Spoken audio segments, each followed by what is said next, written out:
jirtuu nagaa keessanii bakka jirtanitti nagaan isiniif haa ta'u faamilii kee fi qofsaalee yeroo hundumaa laayivii koo keessatti wanta godhu keessaa oolmaa koo guyyaarraa wajjinitti wal qabsiisee waan xiqqoo isinii qabadee dhufeetiin jira. Isinis immoo taariyyuun siif fayyade turtii keessan aga xumuraatti na waliin godhaa. Gara viidiyoo koo irratti osoo hin darbiin duratti aga ammaatti warri sabiskiraabii gochaa jirtan viidiyoo koo daawwachaa laayikii gochaa jirtan yaada keessan illee koomentii irratti naa ka'uudhaan na jajjabeessaa jirta. Iddoo ulfaadhaa galatooma isiniin jedha uummata jaalala kan biraa wanta isiniin jedhuun qabu. Inni kan biraan yeroo hundumaa kadhatti akkanaan hin jenne gara bal'eessa ture horeedhaani nama gargaaruuf immoo nama ta'uu qofti gahaadha. Gargaarsa gaafan jedhumoo waan qabdan irraa naa kennaa jechuu koo miti. Wanti isin na gargaartan yoo jiraate viidiyoon guyyaa lama gadhiisa irratti please yeroo kanatti gargaarsi keessan na barbaachisaa. Chaanaliin koo baay'ee na jalaa dadhabee baadaliin sagalee na jalaa bu'ee ture. Laayikii gochuu, sheer gochuu fi viidiyoo irra xuxxanii darbii naa xumuraatti daawwadhaa isiniin jedhee isinitti madheetiin ture.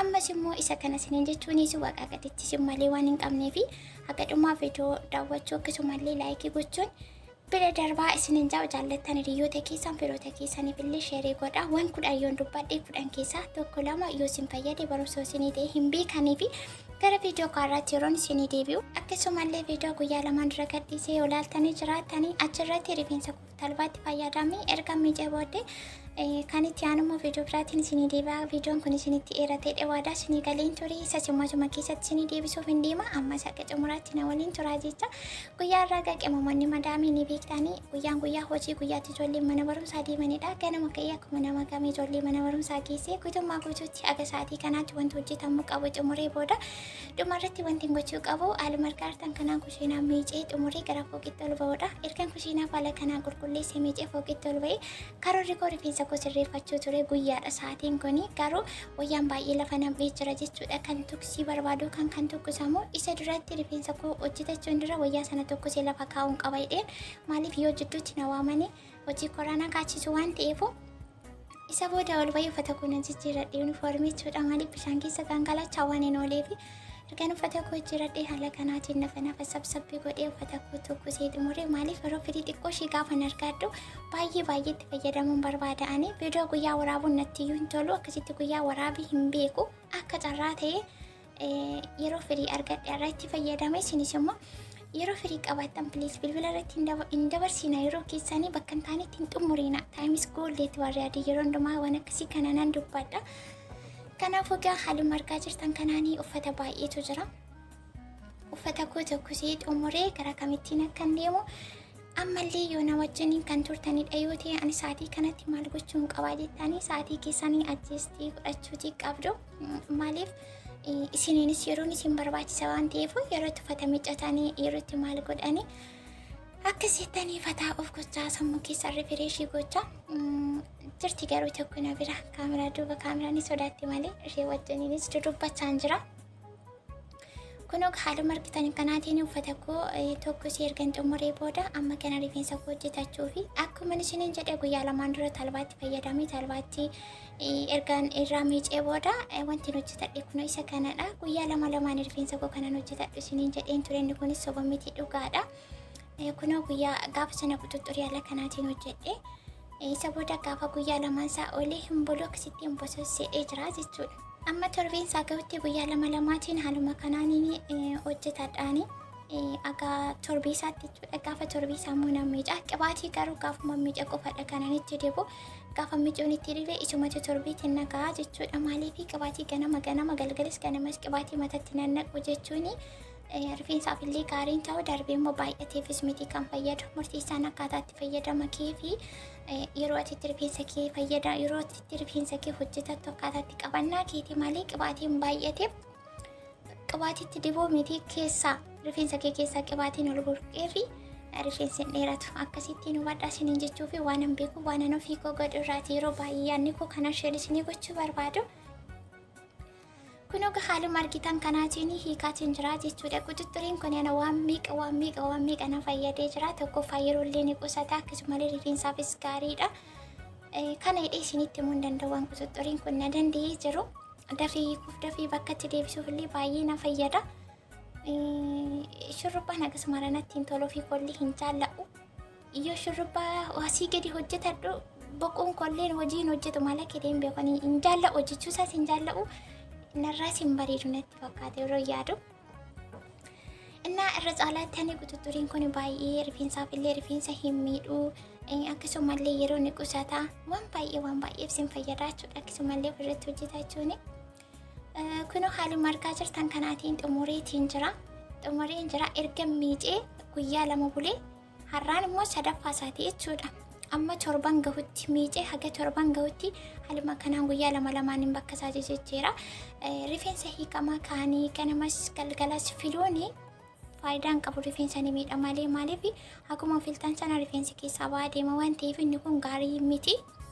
Ofirrattis waan hin argeefu kanaaf guyyaa 2 sirraa qaba jechuudha. Ani rifeensi tokko hojjetame torbee tokko yoo ta'e maal rakkoo qaba warri jettanii gaafatanii illee jirtu. Akkaataa rifeensa keessaniiti rifeensi keessan hojjetame kan sinii turu kan sinii buluudha yoo ta'e gochuu dandeessu. Kan rifeensa keessan hin miidhedha yoo ta'e garuu ilaaluu qabdanii cheekii gochuu qabdu. Ani guyyaa 2 bulee 3 bullaanu sababa guyyaan tokko itti dabalamtee fi baay'ee na rakkisaa jechuudha. Akkaataa barsiifannaa keessaniiti. Malee sammuu ji'ayyuu kan kaan jiraachuu danda'u. Fakkeenyaaf warri wiigiitti hojjetatan yaw gara torbee tokko 2 inuma kaawwadheetii yaada garuu umarra akkam akka inni ta'uu hin beeku maal akka isaan godhanii inumaafuu wiigiitti fayyadamu waan ta'eef rifeensi isaanis yoo miidhame immoo akkasuma isaan gaddisiisedha yaadu garuu gubbaarratti wanti goggoree dhiifama naa godha yeroo sana rifeensi akka miidhamu kana seedhanuu beetti. Kunoo gaali margaa hartan kanaan ammas immoo wanti hojjetachuuf deemutu jira. Isas immoo walumaan kan ilaallu ta'a. Isin ammas bakka kamiyyuu hin deeminaa hanga xumura viidiyoo kanaatti anuma wajjiniin tura. Kunoo suuta filuutti jira. Akkuma isiniin jedhe erga miicamee har'a guyyaa 3ffaa isaati. Ganaa guyyaa meeqan qaba guyyaa 4 qaba miicuu fi torbeettidha kan miicuu. Waan tokko keessaa hin baane waan tokko jechuudha waan tokko keessaa hin bahu garuu walitti qabdanii kan bultanii kan gochotanidha yoo ta'e boboqaa amma kana kunoo hojjetachaa jira jechuudha. Gadi bubbuusu jira yeroo hojjetamu jabaachuun qabu lallaafistanii intana gochuu qabdu shab gochuu qabdu maaliif boboqaa waan ta'eef alamii lanaa yeroo hiikamu kanaaf harka keessa qabachuu qabdu.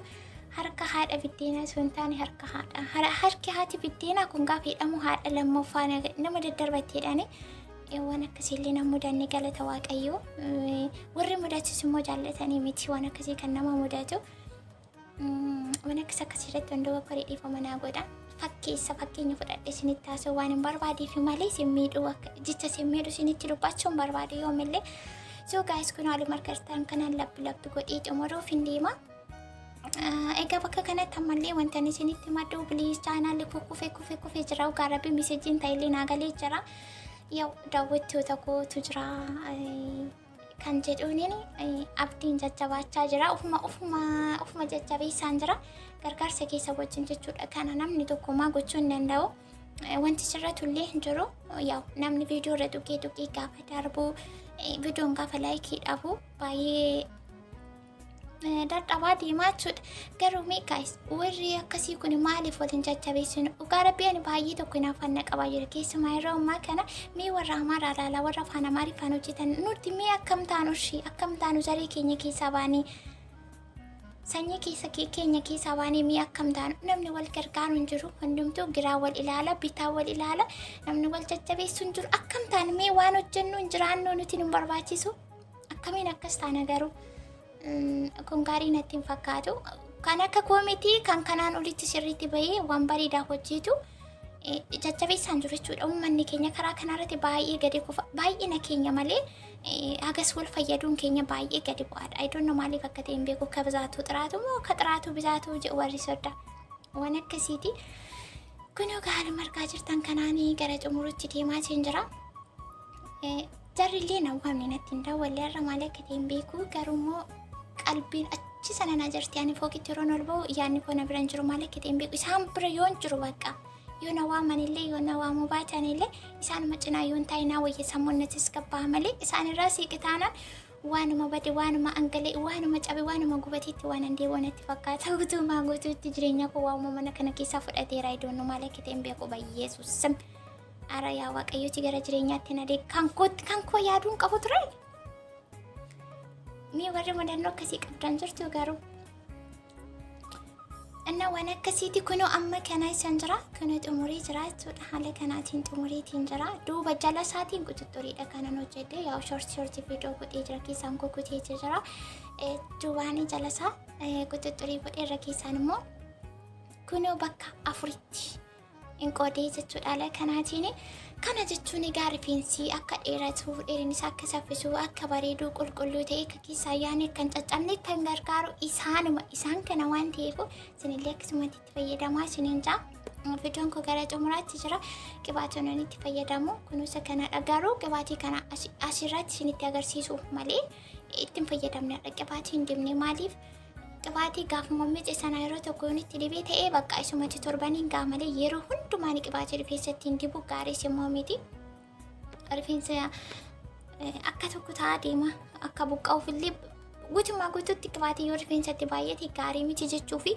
seeraan maxanaan itti dibachuu qabdu likkii rifeensa keessaniitiin jechuudha malee ganamas rifeensa fiduu galgala qibaatii dibachuu ganama ol luuguu galgala gadi luuguun miidha malee faayidaa hin qabu kanaafis immoo wanti inni dheeratu hin jiru አራታተንስ ወደ ዲፍታን ሞ ዲባታ ከሚት ፈየዳምታታኒ ወሪጋ ፊና ጋፈታኒሌ ዋንጀርታኒ ሲኒፋ ከኢፎፊኒ ሲኒት ያገርሲሲ ቅባቴን ኮ ቅባቴ ቁልብ ያዲት አርጊታኒ ተኮ የኡሚ ተኮ ሞጃላም ቢቴ መነካ ወጣች ደማሊ ጉቱማ ጉቱ ተርከ ኮራፊቱ ሂመርባዱ ማሊፉ አከባርባኒ ቲባኒ ቢተቹ ዳቡ ዳንደኛ ማንቲ ወሪ ማነናማ ኪሰ ጀሮ ከናፎ ተርፊ ቢቴ ለፈካ ወጣች ሮኒ ኡሞ ጃለጋው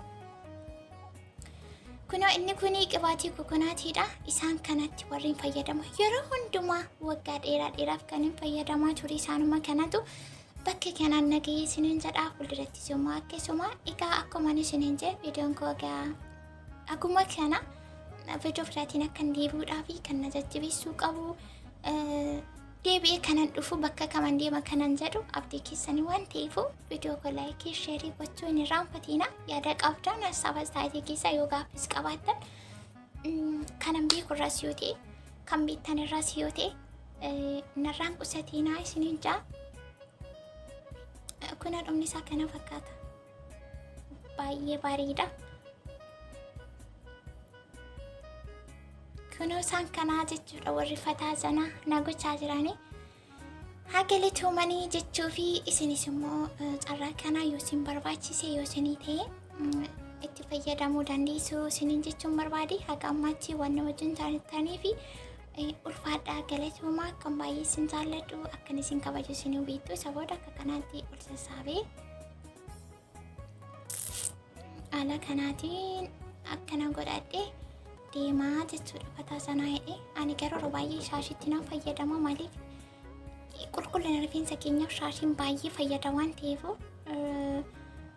akkasitti shaashii xiqqooma isheettidha maaliif shaashiinis rifeensa ni miidha waan ta'eef yoo jabaateetti hidhame kana fakkaataa qibaatiin kus kana fakkaataa olumaan koo guyyaarraas guutummaa guutuutti kana fakkaataa irra deebii hagammaa jiruu keessanii arsaa gootanii na wajjin turuu keessanii hedduu ulfaadhaa galatuuma hagan deebii dhufutti bakka biyya jirtanitti nagaa fayyaa ta'aa gaarii isiniin darbiin hamtuun isiniin argin isiniin jaa baay'ee